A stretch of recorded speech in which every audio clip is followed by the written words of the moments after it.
Hello everyone, welcome to the student. RRB ALP के CBT 2 का exam जब से कैंसिल हुआ है, लड़के समझ नहीं पा रहे हैं कि वो लोग एएलपी की प्रिपरेशन करें या जेई की प्रिपरेशन करें। बहुत सारे लड़के हैं जो एएलपी का भी फॉर्म भरे हैं और जेई का भी फॉर्म भरे हैं, क्योंकि ये दोनों फॉर्म टेक्निकल बैकग्राउंड के हैं। तो सभी टेक्निकल बैकग्राउंड वाले जो लड़के हैं वो दोनों फॉर्म भरे हुए हैं। अब छात्रों के सामने समस्या ये है कि सीबीटी 1 दोनों का क्लियर हो गया है, जिनका वो लोग जेई के लिए प्रिपरेशन करें कि एएलपी के लिए प्रिपरेशन करें। एएलपी का पेपर अगर उसी समय हो जाता तो जेई के लिए सभी के पास टाइम मिल जाता, लेकिन रेलवे क्या कर रही है समझ में बिल्कुल भी नहीं आ रहा है। लड़के इतने ज़्यादा कंफ्यूज हैं। अभी तक बहुत सारे लड़के थे जो एएलपी के सीबीटी 2 पे ध्यान दे रहे थे। अब जैसे ही आज एक नोटिस आया हुआ है कि आरआरबी जेई का जो एग्ज़ाम है सीबीटी 2 वो आपका 22/4/2025 अर्थात देखा जाए तो अब से वो 28-29 दिन का टाइम आपके सामने है। तो 22 अप्रैल को ये एग्ज़ाम शुरू हो जाएगा। कितने दिनों में होगा, कितने शिफ्ट में होगा, ये तो रेलवे बाद में ही डिसाइड करेगी, लेकिन मुझे लगता है कि एक ही दिन में हो सकता है ये हो जाए एग्ज़ाम। तो CEN नंबर 3/2024 जो जेई के लिए था, जिसमें डीएमएस और सीएमए वाली पोस्ट भी है, उसका जो एग्ज़ाम है 22 अप्रैल को होगा। दूसरा पॉइंट वही है कि एग्ज़ाम सिटी और डेट 10 दिन पहले आपको ऑफिशियल साइट पे अपलोड कर दिया जाएगा। आप लोग का 4 दिन पहले आपका ई-कॉल लेटर हो जाएगा और आप एग्ज़ाम सेंटर पे जा सकते हैं। आशा करता हूँ कि इस बार कोई भी गड़बड़ी ना हो, कोई भी टेक्निकल इशू ना आए, क्योंकि लड़कों को बहुत ज़्यादा प्रॉब्लम होती है आने और जाने में। और अभी क्या है कि अगले महीने से गर्मी इतनी ज़्यादा हो जाएगी कि कहीं भी जर्नी करना, रुकना एक दिन, फिर वहाँ पे एग्ज़ाम के लिए जाना और कोई टेक्निकल इशू के कारण एग्ज़ाम कैंसिल होता है, तो इसमें बहुत ज़्यादा समस्या होती है लड़कों को। जितने भी लोग जेई का प्रिपरेशन कर रहे हैं, अगर उनके पास कोई बुक नहीं है प्रैक्टिस के लिए, तो आप लोग किरण पब्लिकेशन का बुक जूनियर इंजीनियर का आप ले सकते हैं। जो भी ट्रेड आपका है, मैकेनिकल इंजीनियरिंग है, इलेक्ट्रिकल एंड इलेक्ट्रॉनिक्स का है, प्रीवियस ईयर के क्वेश्चंस का कलेक्शन भी इसमें दिया हुआ है, इसमें सोल्यूशन भी दिया हुआ है। तो जिनके भी पास जो भी ट्रेड है उनका अगर बुक नहीं है तो आप लोग ऑनलाइन जा कर के ले सकते हैं। लिंक मैं नीचे डिस्क्रिप्शन में भी दे दे रहा हूँ, या फिर इस कॉर्नर पे क्लिक करके भी आप बुक्स के लिंक पे पहुंच सकते हैं। और अभी तक जितने भी लोग अगर एएलपी की तैयारी कर रहे थे सीबीटी 2, तो वो लोग, उनसे मैं यही कहूँगा कि अगर आप पहले से एएलपी का ही एग्ज़ाम ध्यान में रख के पढ़ रहे थे तो एएलपी में ही फोकस्ड रहिए। अगर आपका टेक्निकल सही है तो मैं कहूँगा कि आप जेई को ही प्रेफरेंस दीजिए।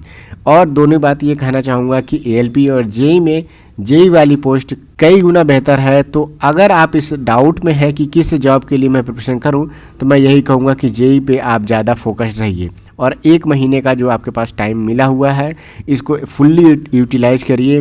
जितना ज़्यादा से ज़्यादा हो सके प्रीवियस ईयर क्वेश्चंस, जो रिवीजन है, जो आपने अभी तक पढ़ा है, ये सारी चीज़ें आप अभी से करना शुरू कर दीजिए। टेस्ट सीरीज मुझे लगता है कि सब लोग देते रहे होंगे।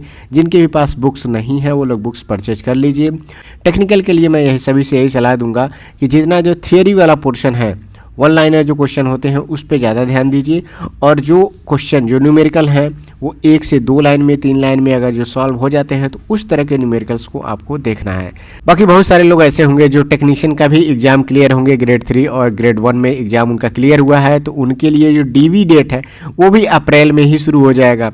उनके सामने और बड़ी समस्या आ गई। हालांकि उनका सिलेक्शन एक एग्ज़ाम में हो चुका है, तो उनके ऊपर उतना माइंड प्रेशर नहीं रहेगा कि उनको ये एग्ज़ाम क्लियर ही करना है। वो डिप्रेशन में नहीं जाएंगे, क्योंकि उन्हें पता है कि मुझे एक सीट मिल गई है और बस डॉक्यूमेंट वेरिफिकेशन होना है, मेडिकल होने के बाद पैनल में उनका नाम आ जाएगा। तो अब समझ लीजिए कि उनको तो ज़्यादा समस्या नहीं होगी, लेकिन जो लोग एएलपी और जेई दोनों फॉर्म भरे थे और दोनों सीबीटी 1 उनका निकल गया है, तो उनके लिए अब समस्या आएगी। बाकी अगर जिनका केवल जेई निकला है तो वो लोग तो पहले से जेई का ही प्रिपरेशन कर रहे होंगे, लेकिन कुछ लोग ऐसे हैं जो लोग दोनों एग्ज़ाम क्लियर किए हुए हैं। बाकी रेलवे ऐसे इस तरह से अनिश्चितताओं की तरह से जैसे शेड्यूल बना रही है, ये थोड़ा सा लड़कों के लिए प्रॉब्लम क्रिएट कर रहा है। सीबीटी 2 जो एएलपी का अगर कैंसिल हुआ था तो उन्हें पहले वही एग्ज़ाम लेना चाहिए था, जिससे ये होता कि जिस एग्ज़ाम की वो लोग प्रिपरेशन अभी तक कर रहे थे, क्योंकि अभी क्या है 10 दिन पहले एग्ज़ाम जो कैंसिल हुए हैं, 10-15 दिन, तो इस बीच में भी जो लड़के हैं वो जेई का नहीं पढ़ रहे होंगे, वो लोग एएलपी का ही पढ़ रहे थे। तो वो उम्मीद कर रहे थे कि एएलपी का एग्ज़ाम पहले हो जाता तो ज़्यादा बेहतर होता। अब बात करते हैं कि देखिए सीबीटी 2 जो है, जेई का अगर पहले डेट आ गया है 22 तारीख को, तो मुझे लगता है कि एएलपी का जो एग्ज़ाम है वो इसके बाद ही होगा। तो अब ये समझिए कि अब ALP की जिनका फोकस था तो उनको 1 महीने का तो टाइम मिनिमम मिल ही जाएगा। अगर इससे पहले हो जाएगा तब तो बहुत बड़ी समस्या हो जाएगी, क्योंकि जिस तरह से नोटिस आ रहे हैं तो वो थोड़ा सा गड़बड़ है। लेकिन मुझे लगता है कि इसके बाद ही होगा एग्ज़ाम। तो ALP का जब रिजल्ट आया था CBT 1 का, तो उसके बाद से उनको 10-15 दिन का ही टाइम मिल पाया था। लेकिन अब उनके पास कम से कम देखा जाए तो 50 दिन का टाइम मिल रहा है, क्योंकि अभी कैंसिल होने उधर 15 दिन मिला, कैंसिल होने के बाद भी 10-15 दिन मिल गया। और अगर JEE के एग्ज़ाम के 2-4 दिन आगे पीछे भी अगर रहा तब भी आपके पास 50 दिन का मिनिमम टाइम मिला है, जो बाद में जान पाए हैं कि CBT 1 ALP का उनका क्लियर हुआ है। तो अब उनके पास भी सफिशिएंट टाइम मिल गया है प्रिपरेशन करने का। तो बाकी जो लोग वीकली स्टडी प्लान फॉलो कर रहे थे, जो लास्ट 4 डेज का जो मेरा प्लान था, अगर वो लोग फॉलो करना चाहते हैं तो चैनल पे आप जा करके वो वीडियो देख सकते हैं, उसके अकॉर्डिंग आप पढ़ सकते हैं। मैं तो यही कहूँगा कि आप लोग टेस्ट सीरीज ज़्यादा से ज़्यादा दीजिए और रिविजन अधिक से करिए। तो मिलते हैं नेक्स्ट वीडियो में। Thank you, all the best.